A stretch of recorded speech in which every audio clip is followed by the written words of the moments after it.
Yo, what's going on, guys? It's Tyler here. In today's video, we're going to be going over the new NBA 2K19 news. I want to do more videos like this where I go over news about, whether it's actual NBA or video game news, like NBA 2K news. So, we're going to go over the NBA 2K19 Game Informer article that came out the other day. I'm going to pull it up on the screen. We're going to talk about it. I'm going to give you my thoughts and feelings on it. Let's do it. Alright guys, so probably the first and most important part of the Game Informer article is the new Takeover system. So essentially what the new Takeover system is that it's a new system for being on fire. Now me personally, back in the day, 2K used to have when you're on fire you'd have one ring. Actually before that you would have a yellow fire symbol, and then you'd get a red fire symbol when you're really on fire. Or you'd get one red ring in the middle of your player, then you'd get two, and then that's when you're really on fire. Now it's just you get a little yellow fire symbol, and it never gets to another level or anything like that. It says once activated you'll see an on fire badge underneath your player on the court, which I don't really know that it's a badge. I think everybody has it. I don't think it's a badge, because if that's the case, you're telling me only some players can get on fire. I don't think that's what it is. I think it's, I don't know, they kind of worded it weird here. Maybe Game Informer isn't fully up to date with NBA 2K terms, like badge is part of the game, so maybe use a different word other than badge. But I don't think it's a badge. I think everybody can have it. I'm not sure though, don't quote me on that. So say you're Carmelo and you hit a jab step, make a mid-range jumper, come down the court again, you hit jab step, mid-range jumper again, and then maybe you hit, a little shimmy shake, fadeaway jumper. You can make 3 shots in a row or however many it takes.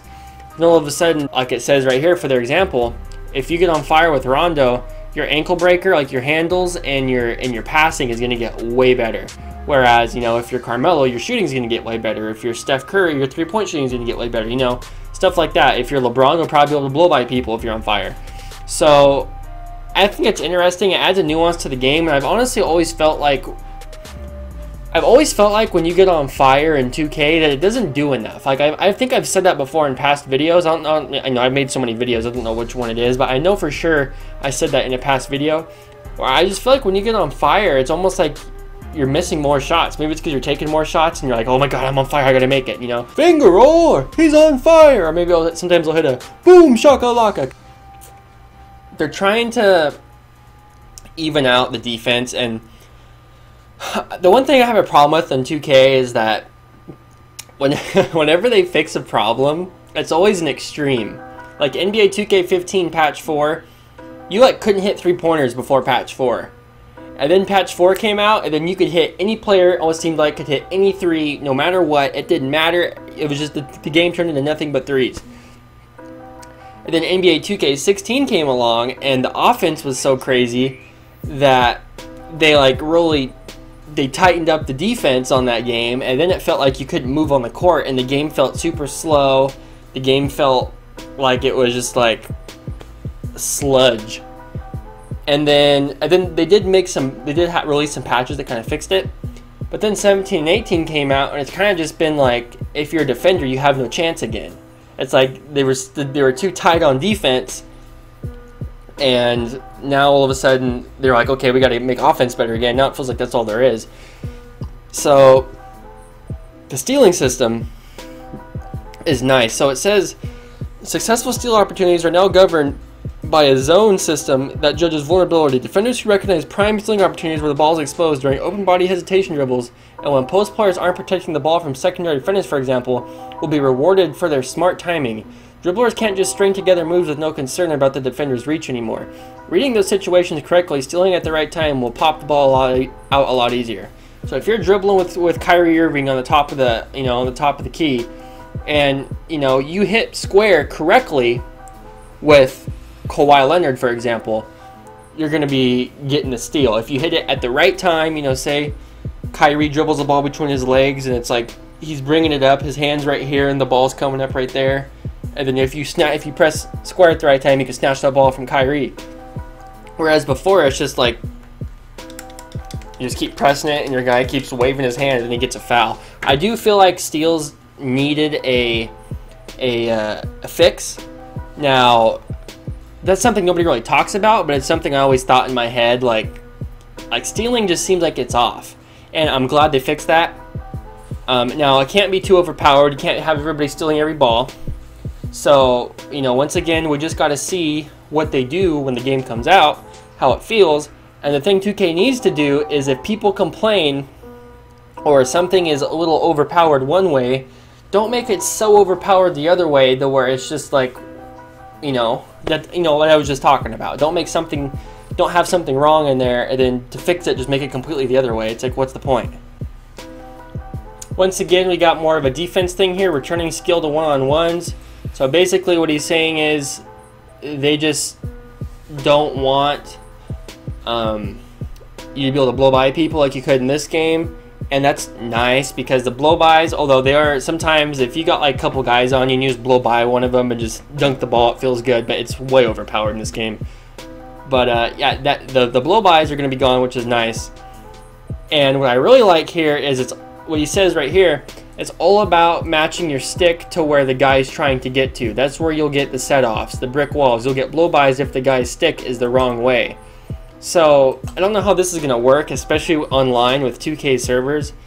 But if one guy's going to the right, you know, so you're on the opposite side of him, his right would be your left. You better make sure you move your stick to the left to get in front of him, because if you don't, he'll blow by you. But if you're moving your stick in the right direction, you know, you're going to be able to actually defend people, which will be lovely. The only problem is with 2K servers and how everything's lagging all the time, you know, how good is that really going to be? Who knows? But, you know, like I said, a lot of this stuff you'll just have to see, but it sounds good. Now, it might be too good to be true. We'll see. I like that they also took away automatic shot contest.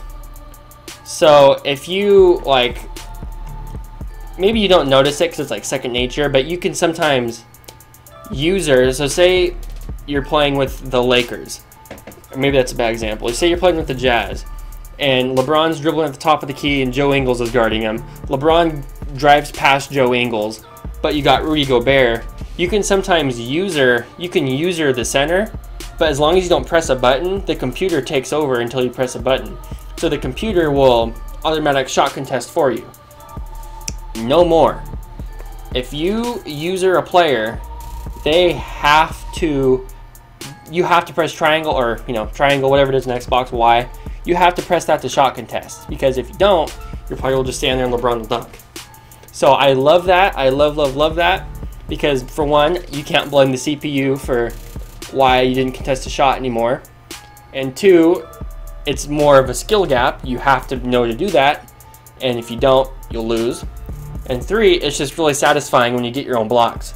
So I'm really excited for that. I love that. I mean, I got no problems with that. Now this part doesn't really apply to me as much because I don't really play Park at all. But this is something that could make me play Park, and that's the fact that they're adding in more like and-one dribble street ball moves. And I love that. That's all I gotta say about that is, you know, I love street ball. I love watching street ball. So if there's a lot more street ball in this game, I'm down to play it. Now this is another thing here that is, this doesn't really apply to me because I've generally been fine with every shot meter that's ever been in 2K. Like, it's all the same. There's a start, an end, there's a middle line, and if you get really close to the middle line, sometimes it turns green and you make it. I mean, I don't really have a problem with the shot meter. I just don't care. I mean, I've never had a problem with it, so that doesn't bother me, but they're gonna basically make it to where you can have any one of the shot meters from like the last 3 games. Like, you can even choose the color of the shot meter, and you know, that's fine with me.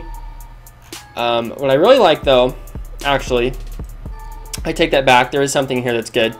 They're adding in layups, shot meter for layups, which